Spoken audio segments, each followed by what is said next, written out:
Hello and welcome to my reading log for April. And in the month of April, I read 23 volumes, which is a decrease from last month where I read 29. But I did go away to long read last month, so I didn't read on those days. So that's why the reading amount decreased a bit. But yeah, I still read some good stuff this month. So anyway, let's get into it. And the first thing I read this month on the 1st was volume 1 of Takahashi from the Bike Shop. I gave this 4 stars. This one was just very cute and I really loved it. We follow a woman who is 30 years old and she works at like an office and she's unable to like say no to people. She's a bit of a pushover. Whenever someone asks her something, she will always do it because she can't really turn them down. And one day her bike, I think one of the brakes, and this guy is from a bike shop and he fixes it for her. But he looks kind of like a delinquent, but he's not really. He's actually very nice. He just blurts out what he's thinking basically, and he's the opposite of her, whereas he can't help but say what he's thinking, and she has a difficult time with saying what she's thinking. But yeah, the two of them were really cute together, and this volume was fantastic, and I'm looking forward to reading more because it was very sweet. And there's a dog in it. There's this big white fluffy dog who lives with her mum back in her hometown, and it's very cute. She's also into anime and watches like stuff like Doraemon and stuff. It's a good one. I would recommend this if you want a good josei romance. Next, on the 2nd and 3rd, it took me 2 days to read this. And that is my special one, volume 7. I gave this 4 stars as well. I am enjoying this new couple. I might even like them better than the original couple. It's, he's obviously an idol from the main guy's group, and she is an actress, and they started working together on filming a drama, and she's liked him for a long time, and she's basically trying to get him to notice her. And yeah, I really enjoyed this couple and this volume.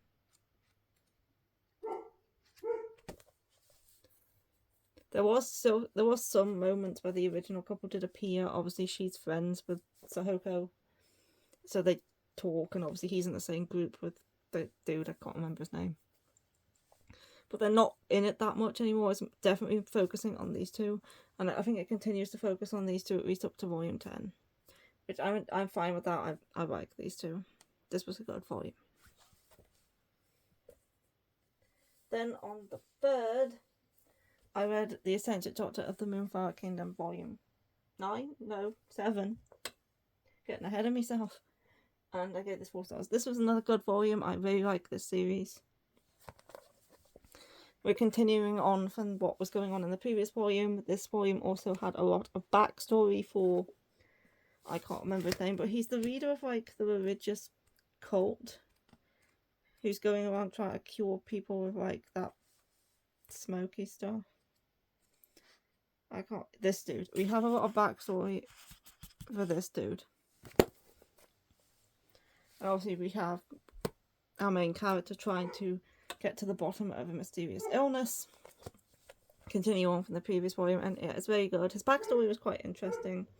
I'm not a fan of his character, so I didn't expect to like his backstory, but it was interesting, and we get to learn some more stuff about him. And I'm still not a fan of him.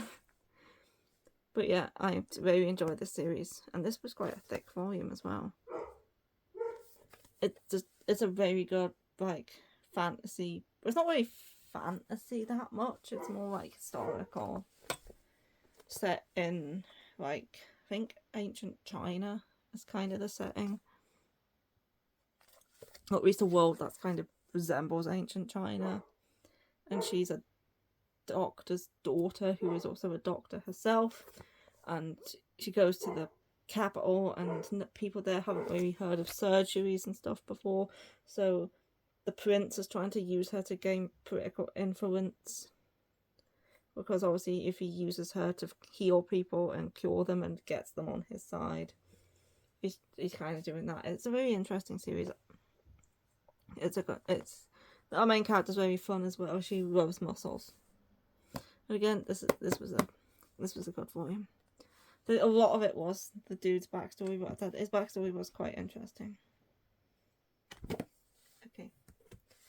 The carpet is very hairy at the moment because the breeze is shedding, and no matter how much you hoover, it just comes back.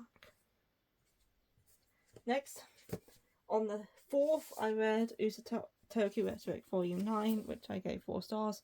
And then on the 5th, 6th, 7th, and 8th, I was at wrong read, so I didn't read anything. And then on the 9th, I read Volume 10, which I also gave 4 stars. So that is this series complete now. Volume 10 was the final volume, and it was a good mystery shoujo series. I enjoyed some of the mysteries. Obviously, some of the mysteries were more interesting than others, but the majority of them I did like. And obviously, the series finished off by wrapping up the ongoing mystery about the guy who... there's a guy in it who appeared in one of the cases in an earlier volume, and he was quite mysterious. And he kept appearing again through some other cases, and it kind of wrapped up the story with him, which was a bit of an ongoing longer mystery throughout since halfway through the series or something like that. So it kind of wrapped that up nicely. We have some... Yeah, it was all in all, it was a good ending, and I did enjoy the ending. I also recently watched the live action for Usa-Turkey Rhetoric, and it was... I would say it follows the manga, and it was good. I would say it's a good adaptation. But obviously some of the mysteries were left out, and I don't know if that's because they're planning on doing a second season. But the majority of the mysteries revolving around the guy I previously mentioned haven't been included in the live action, but some cases that took place after that were included. So I don't know if they're planning a season 2 and are going to make season 2 focus on the things that involve that character. It'd be cool if they did, because I would like to see the series finished off in the live action as well. But yeah, the manga finished well. It was good. It's a good historical mystery series. The series takes place in 1926 in, I think it's the Showa era. And Kaneko is a girl who was forced to leave her village because she was kind of ostracized because she can hear lies. And when she was little, she didn't understand why people were getting mad at her whenever she kept revealing all their lies, because whenever she heard a lie, she was just had this compulsion to say, "Oh, you're lying," and people were creeped out by her, and they hated her for the fact that she kept doing that.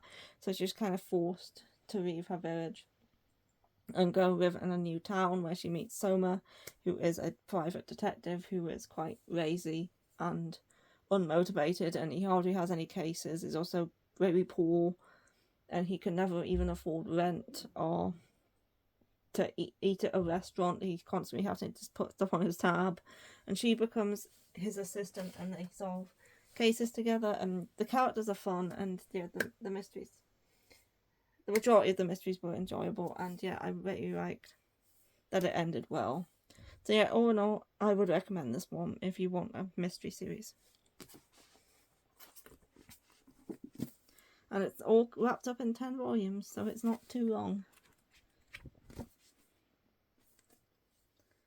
And I would recommend you check out, if you like the manga, the live action drama is very good too. It's, as I said, it doesn't cover the entire manga, but what it does cover, it covers well.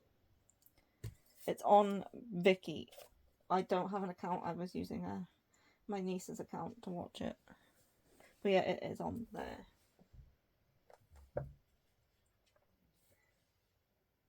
Next, on the 10th, I again didn't read anything. Don't know why, I just didn't. And then on the 11th, I read 2 volumes to make up for the fact I didn't read anything the previous day. So on the 11th, I read Korean Generic Romance number 8. So I gave 4 stars. What can I say about this volume without spoiling things? There continues to be questions, a couple of answers to some things, and then 50 more questions on top of that. Like, things are definitely going somewhere. And yeah, things are still kind of confusing. I know the anime for this one's just started. I do want to watch it, but I'd rather wait for it to finish and then just binge it all at once. But yeah, it's definitely not generic. It's more of a sci-fi.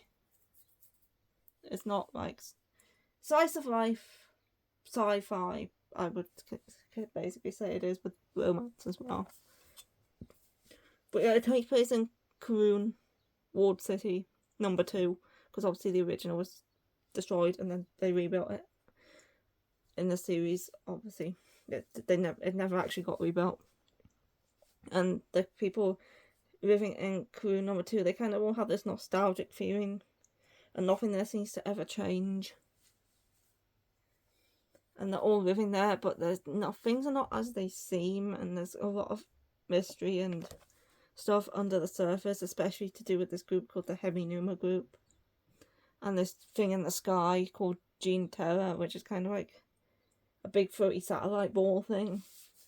And yeah, there's just so many more things that need to be answered, because what actually is going on in the series, and why is the stuff that's happening and stuff like that. It's very interesting.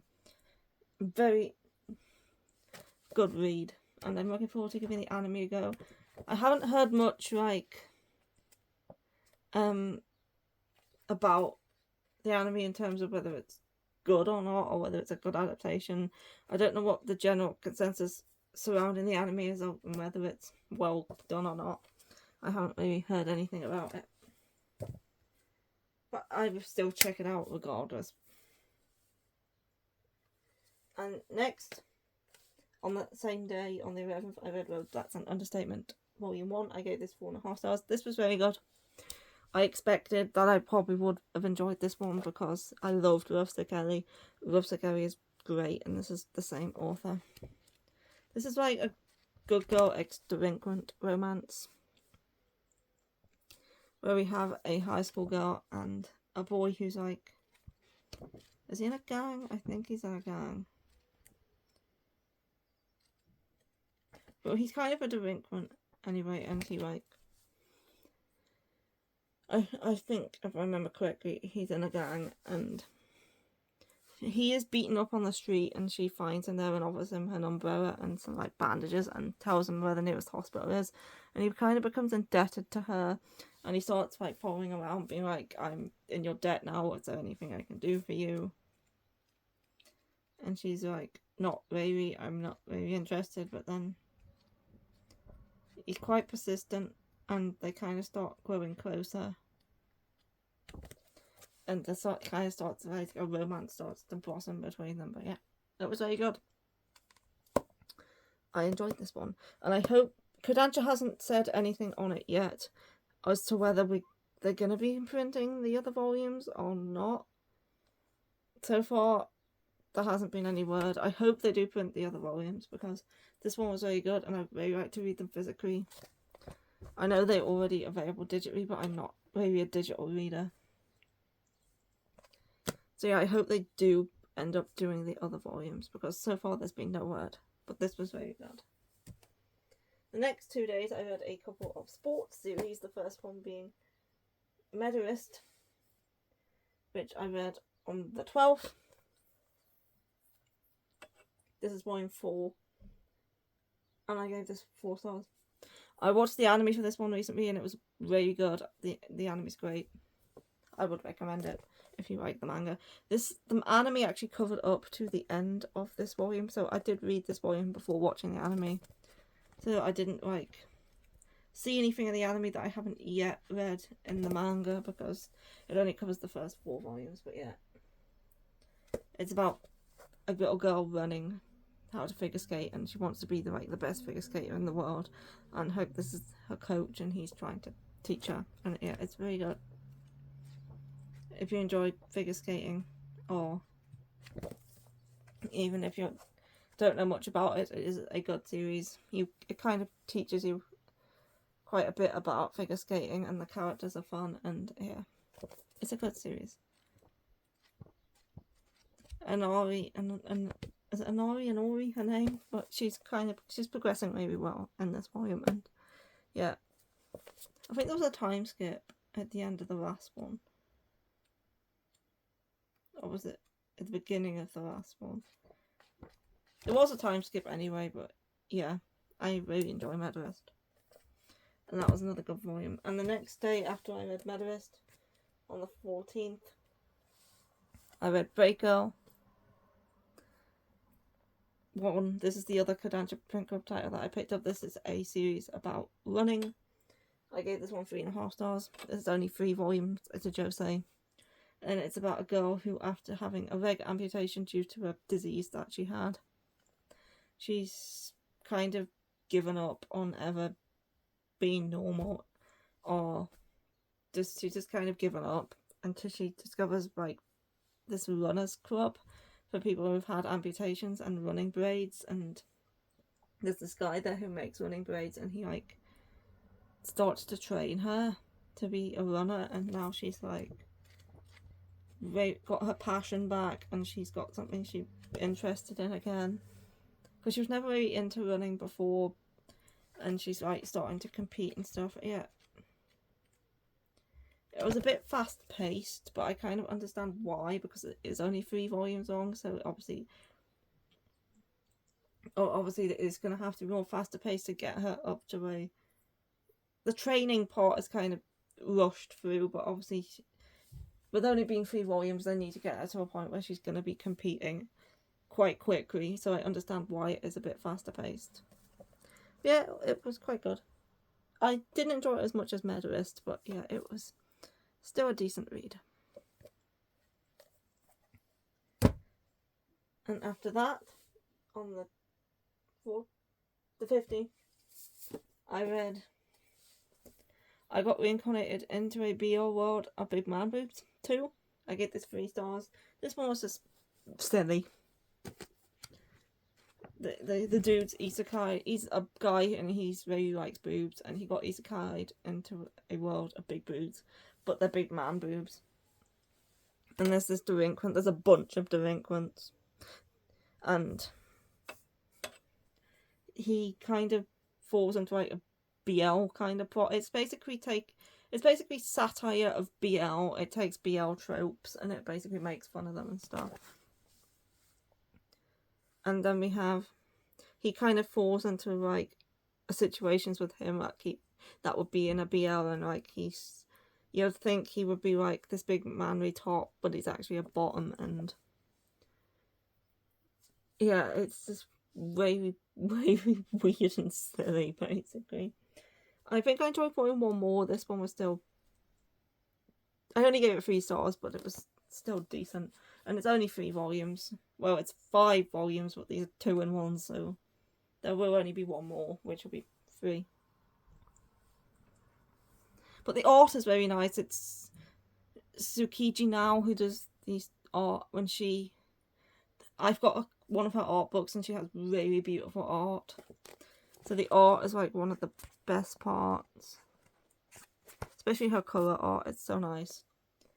She's also done a few other series. This one's shonen, but she's done some shoujo stuff as well, but none of that is in English.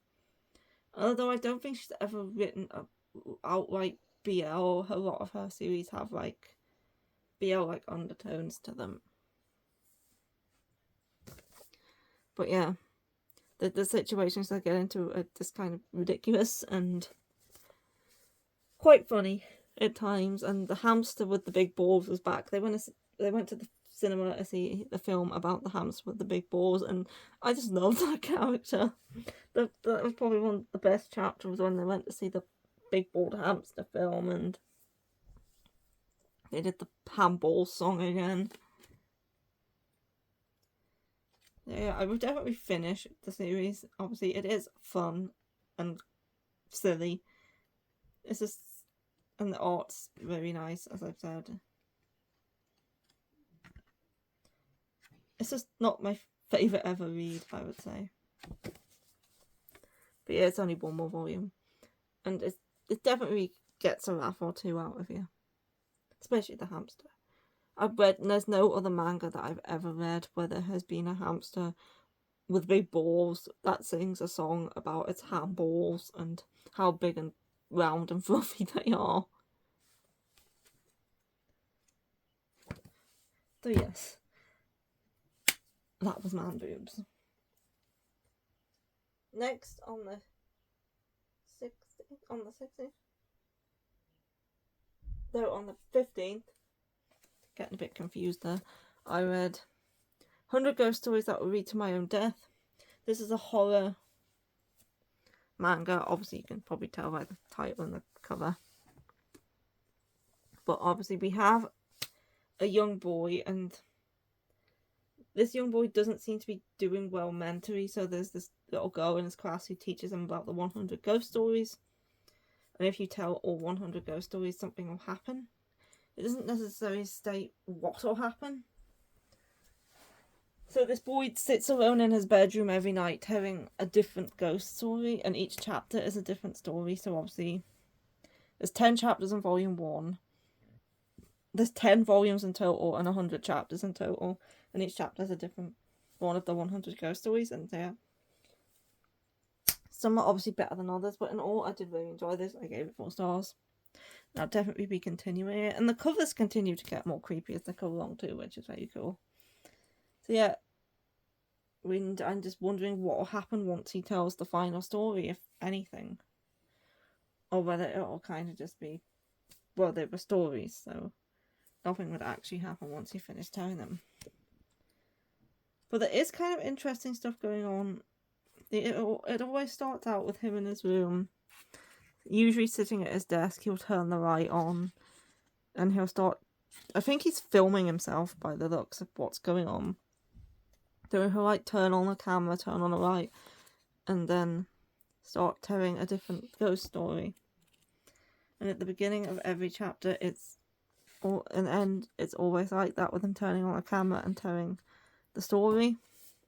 But there does seem to be something going on with his family, because whenever he hears someone come to the door or walk past his door, he gets quite nervous.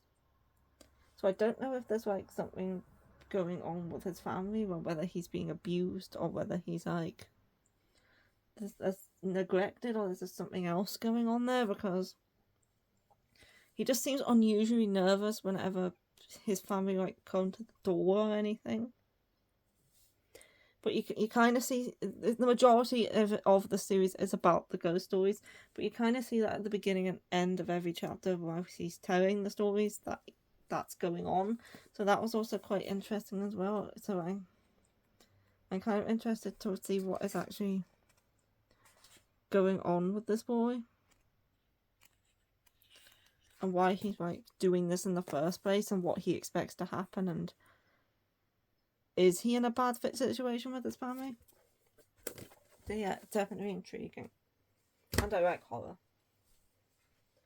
Next, on the 16th, I read The King's Beast 14. I gave this 4 stars. The King's Beast is getting more raunchy in these rate of volumes. Especially from what I've heard goes on in chapter 69 of all things. But yeah, we're continuing on with that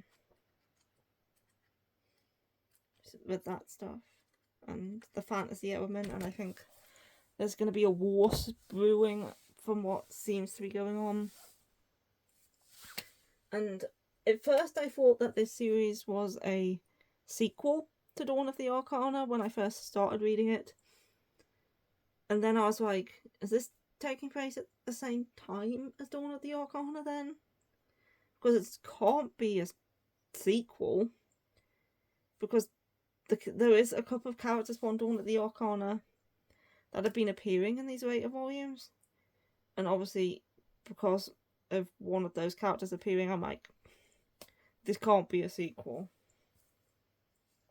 So I was thinking possibly it takes place at the same time, but then I remember one part from Dawn of the Arcana where they mentioned a country to the east that was liberating Ajin. So now I think this might be a prequel. But it kind of makes sense because from that comment that was in Dawn of the Arcana, I was like, I think now that this is the country they were on about when they mentioned that in Dawn of the Arcana. So yeah, I do think this may actually be a prequel to Dawn of the Arcana, and it's taking place before. Yeah, I do really like this series. Out of the two, I do like Dawn of the Arcana more. But I do really like this one too. I know it's ended recently, and I know all the chapters are out on the Viz app. And I have gone and read the final two. Because the last 2 or 3 chapters on the Viz app are usually free, so I did go and have a look at the ending. But yeah, I do that all the time. It is good. I do still continue to like the series. Next, on the 17th, I read Call the Name of the Night, Volume 5. This is the final volume. I gave this 4 stars. It's kind of like, it's magical slice of life. Very magical, like, vibes. And the art in the series is very nice as well. It's very whimsical with the artwork and the story and stuff and what goes on. But yeah, I thought the ending was fine. Obviously, it was quite short, so there was that. But yeah, the ending was fine. Things were kind of resolved, but because obviously she has this thing where she calls the night to her when she gets stressed or anxious. So she's kind of living in isolation with this magician because he couldn't find a way to cure her. And yeah, so that was kind of resolved, and the most of it was just slice of life stuff anyway. But yeah, it's magical. It's got really good art, and all in all, I did like the series, and the characters were enjoyable, and yeah, so this was worth reading. Next,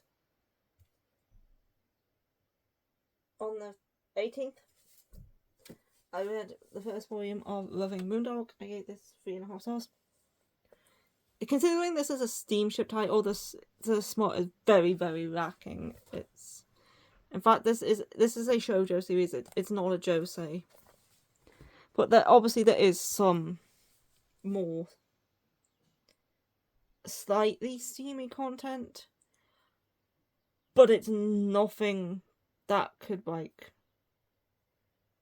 Unless the further the series goes along, it introduces more steamy content, because there's nothing in this series so far to justify it being under the steamship imprint. Because the stuff that goes on in this is no more smutty than something like The King's Beast, for example. In fact, I think The King's Beast might have a bit more than what this did, at least in the first volume at least. So this follows a dog groomer, and she she likes big dogs, and big dogs like her.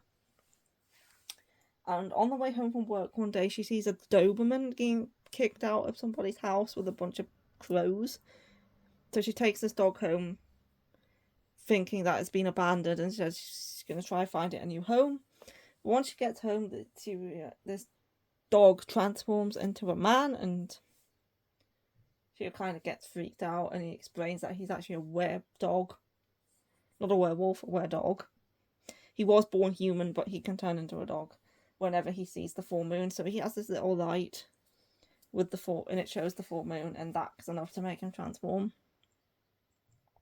So she's like, and he's like horny for her, and he's like, I want to make you my mate because I need to find a mate before I turn, I think it was before he turns 25 or something like that, that he needs to find a mate.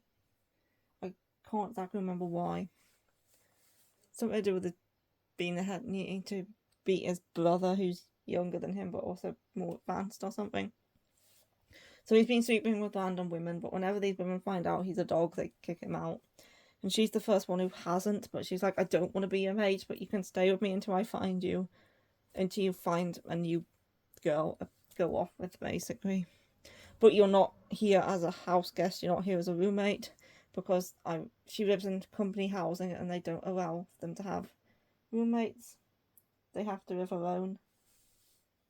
So she's like, you're here as my dog, from now on you're going to be my pet, and whenever you're in the house, you have to stay in dog form and don't turn into a human, basically. So she kind of keeps him as a dog, even though he is a person. And it's a bit weird. And yeah, it's not really justified being in the steamship imprint. It's really not that anything that bad. There's a few times where he's like he's been naked, but you don't see anything, and obviously he's a bit horny. And there's one point where he's in dog form and he starts humping her leg, which is a bit weird. And she like gets really annoyed and him for it. But yeah, it was okay. I will read more, and I just don't think it's that steamy. So yeah. But it's dog manga. So if it's got a dog in it, I want to keep reading it. But yeah, it wasn't terrible, but it was disappointing as a steamship title. But it was okay as just a manga. But yeah, there's some kissing, but doesn't really go beyond that.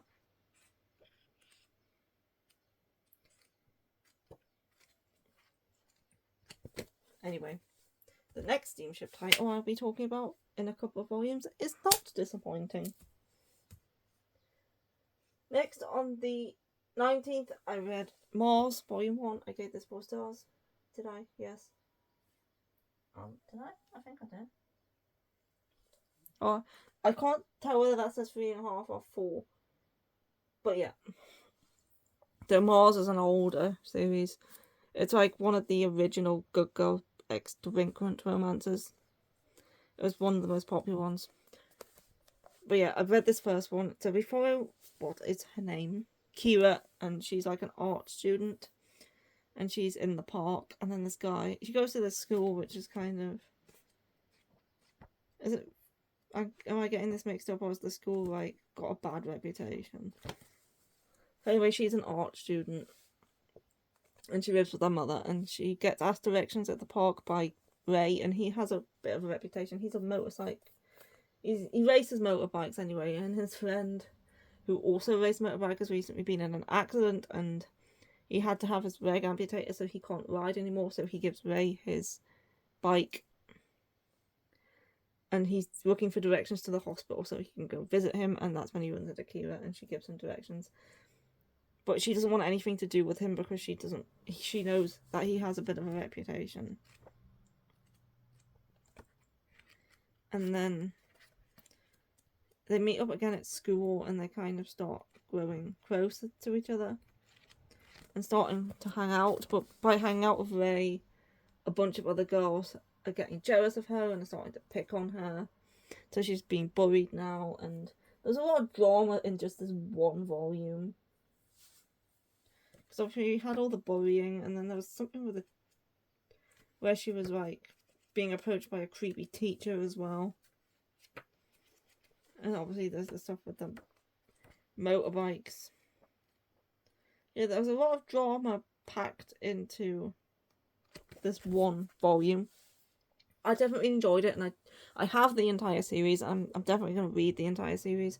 I know for a fact it's going to be very dramatic. These older shoujos were quite dramatic, and they had quite a lot of drama in them compared to like something like A Sign of Affection, where it's basically hardly any drama. This series from the late 90s and early 2000s were packed full of a lot of drama, and you can tell that just from this first volume.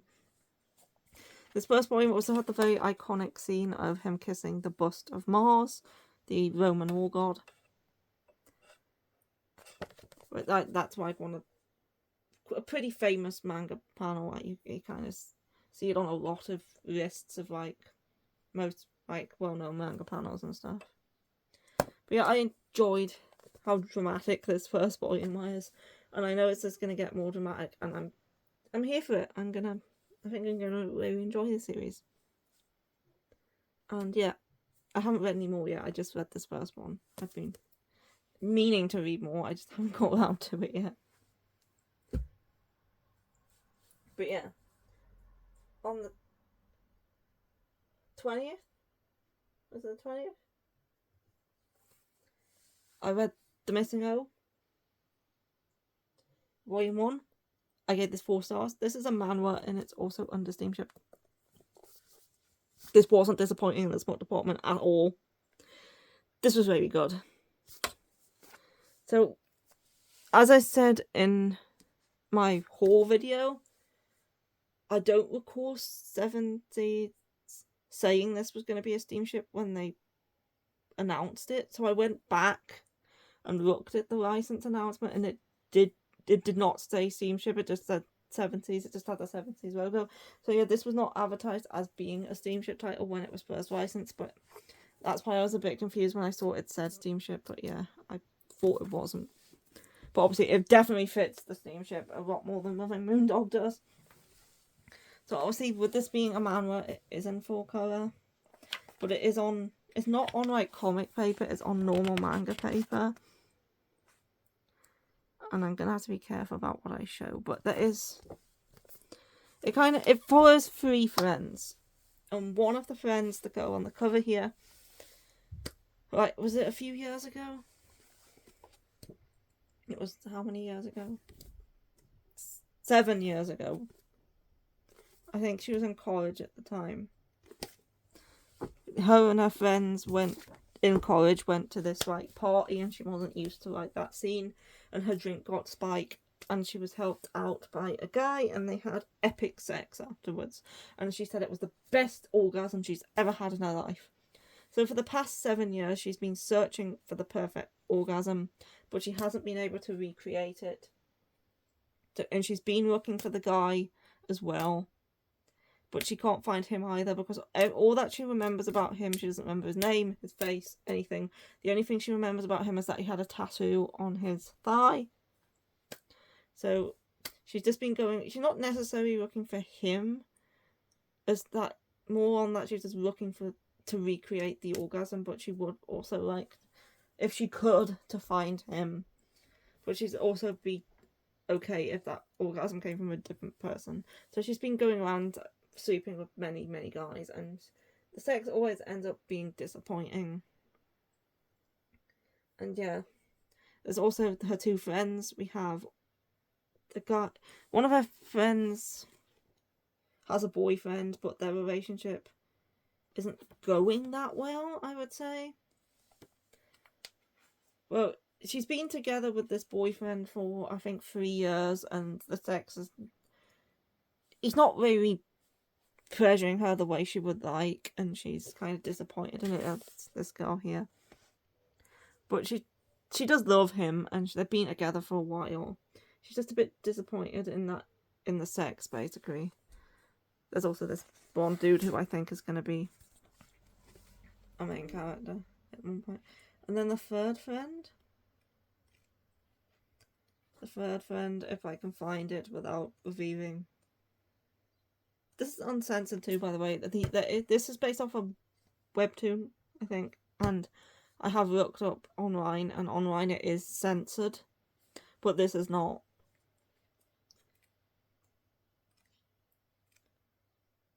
Where's the third friend?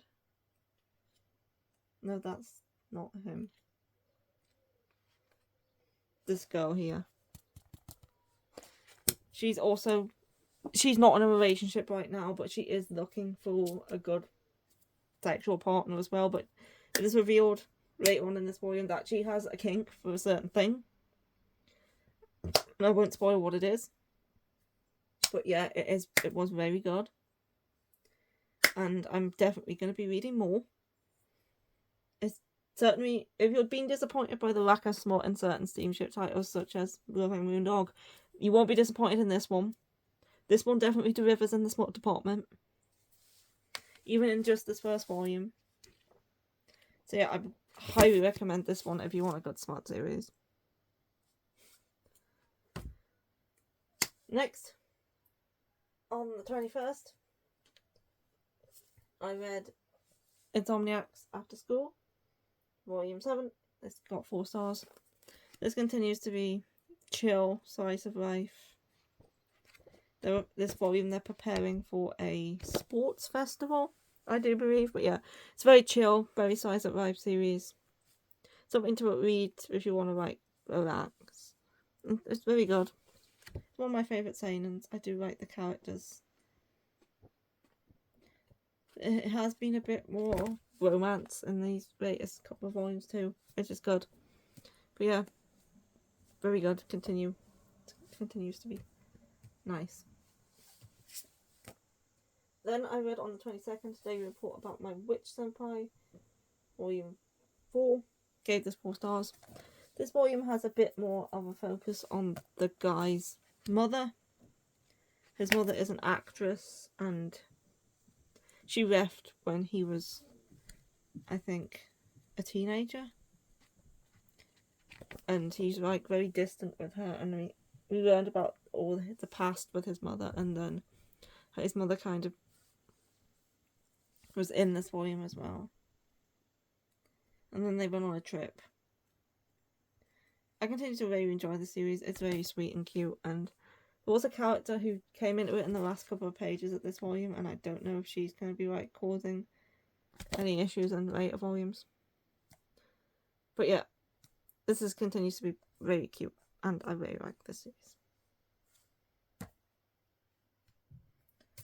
Next, on the 23rd and 24th, I read Fallen of False Angels, Volume 1. I gave this 3.5 stars. I did enjoy this one. I have heard from most people who have read this that it gets better in Volume 2 onwards. But I did enjoy this first volume. This first volume is very just introducing the characters and their personalities, like their fake personalities, which they have in school, and then the real personalities, because she's the student council president and he's the vice president. And they both pretend to be like very sweet, kind, innocent people. But they're not. That's just the personalities they're putting on in school. Whereas actuality, they're not like that at all. When she's more like kind of tough. She tells people off. The artwork's pretty nice. And she's quite loud and energetic. Whereas he has this, she likes to call it like, what's his name?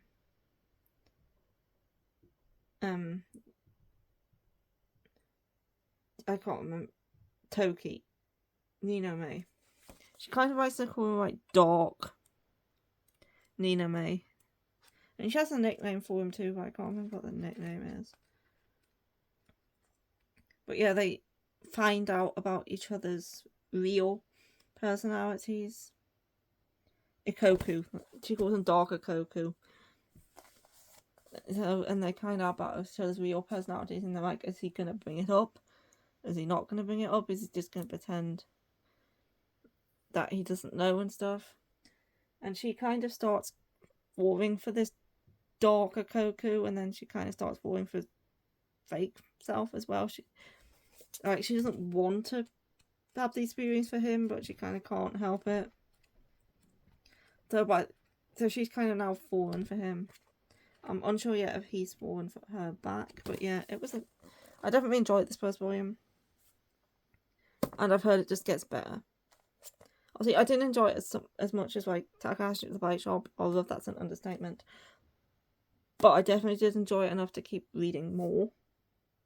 I did like the characters. The characters were quite interesting. The way they like their appearances are also quite interesting. The style of the style of them, and just interested to see where this relationship goes and whether anyone else will find out about their true selves. This one is getting an anime as well, which is quite quick considering there's only 4 volumes out in Japan. Not many left, just 4. Next, I read on the 25th, I read Mint Chocolate Volume 12, which I gave 3.5 stars. This continues the storyline that we were going through in the previous one, which involves his mother. Yeah, it's step-siblings romance. And yeah, I continue to enjoy it. Obviously, it's not the best written series, but it's fun, and I do enjoy it. So yeah, not much else to say other than it was another volume of Mint Chocolate. But yeah, I read it and I quite liked it. Next is a good one. On the 26th, I read The Ayakashi Hunter's Tainted Bride, Volume 1. I gave this 4 stars. I really like this one. It kind of reminded me of something like My Happy Marriage and Bride of the Barrier Master. Because obviously, she is from a global family of... There's 5 major families of, like, Ayakashi hunters. And they're, like, exorcists. And she's from one of these families, and she's, like, engaged to the head of the family. The guy who's going to be the next head of the family. But she's tricked by this other girl who wants to be the guy's fiance instead. And made to go outside of the barriers that are put around to protect them. But because she has such a high, like, dark, like, energy, because they say the girls have dark energy and the boys have light energy. And she's, like, one of the people with the most dark energy.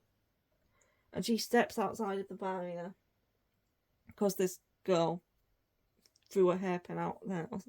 And she's attacked by a gorilla, Ayakashi, and she's given this, like, mark on her face, which means she's now being marked as this Ayakashi's mate. And so she starts getting shunned by the whole family, and she's made to wear this mask to cover her face and the stench that reeks from the wound. So she's kind of treated terribly, as they kind of treat her a bit like a servant, because they still have a cook, because obviously the more dark energy you have, the better, more energy the person who eats your cooking will get. And she's basically being treated as a servant, and everyone ostracizes her, and they basically shun her. And then the head of the main, like, there's 5 clans, but this is like the top of the 5 clans, who's the guy on the cover. He comes to look for a bride among the other clans, and he finds her, and he realizes that she has high powers and that she can see, like, the little bugs that the other people couldn't see. So he decides to take her on as his bride, and she goes to live with him. But he is holding a secret of his own, which she does find out in this first volume. I won't spoil what it is. But yeah, I really like this one. It reminded me of My Happy Marriage because of, like, obviously the way she was treated.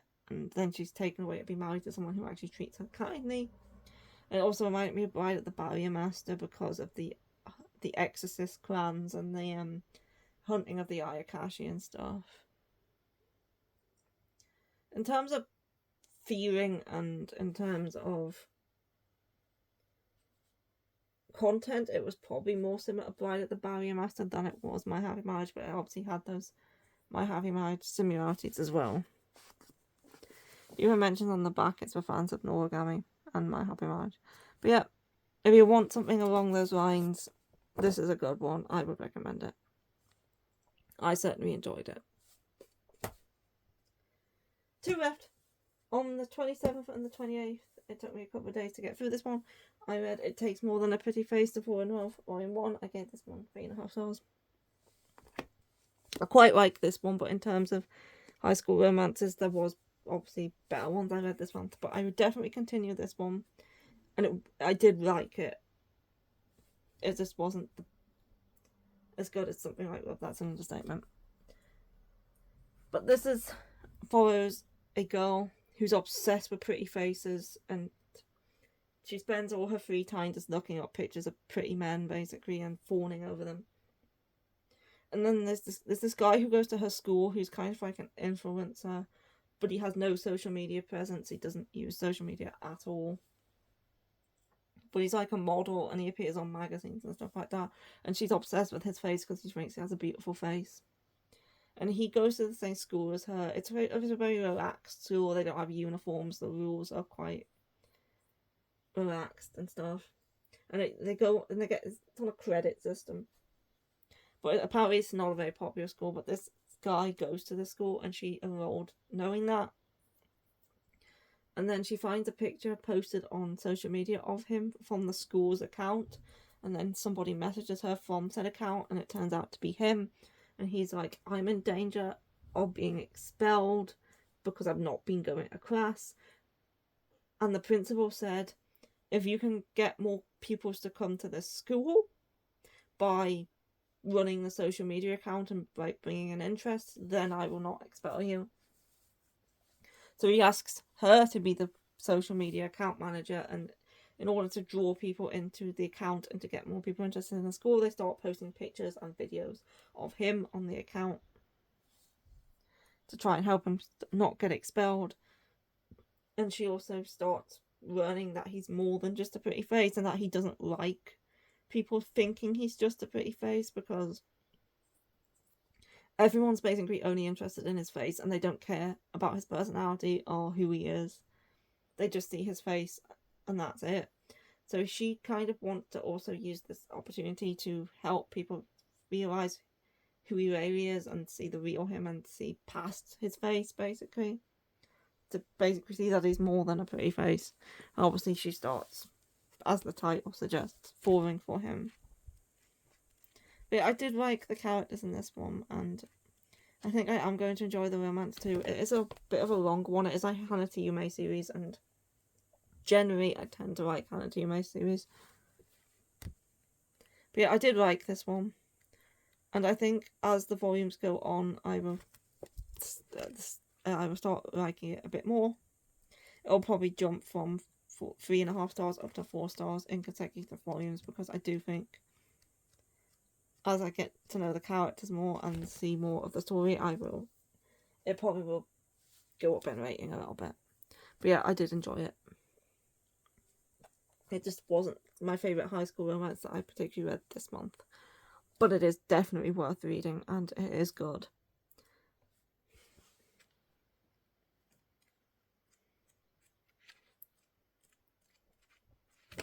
So yes. And lastly of the month, I read Tales of the Tendo Family on the 29th. I didn't read anything on the 30th. And I gave this 4 stars. This is like historical shoujo romance, but the romance is kind of not romantic. It's more like he's a bit of an arse. But then again, his whole family seems to be. The main focus is that she's pretending to be Hojo Ran, who was supposed to marry the young head of the family, but she didn't want to because the family has like weird rumours around them, so she took her place, and he finds out pretty quickly, and she kind of more becomes his bodyguard because she was adopted at a young age by this old man who she calls Grandpa, and he recently died, so she now wants to join him in the afterlife, but she wants to die nobly by protecting somebody else to make her grandpa proud. So she said she wants to die protecting him, and so he's kind of using her as a bodyguard until they can find the real Hojo Ran. And this family's kind of messed up. There's stuff going on. It's very intriguing. There's definitely a lot that hasn't been told yet, and definitely intriguing to find out more about this family and what's going on. There was a garden party in this one, and the second garden party, because they already had a garden party in like volume 2. And the way this volume ends, I definitely need to read the next one. But yeah, the family's definitely weird because there's something that went on with his father, because his father's since died, and he has an aunt who's kind of has a weird relationship with him, where she treats him like he's his father because he looks like his father. But obviously his father was her brother, and she seems to have had a weird romantic sexual sort of thing towards her brother. And now she's kind of putting that onto him, and she's like very weird. I'm like, this aunt is kind of very gross. And then he's got cousins as well who are very strange and seem kind of murderous. But yeah, it's definitely very enjoyable, and I want to get to know these characters more. But yeah, that is everything I read for the month of April, all 23 volumes. And I've already started reading stuff in May, obviously, because it's the 8th. I'm a bit late filming this month. But yeah, I have got a haul on the way. It hasn't been dispatched yet, but it will be coming probably in the next couple of weeks, so look forward to that. And yeah, I hope you enjoyed the video, and I'll see you for that then. Bye bye.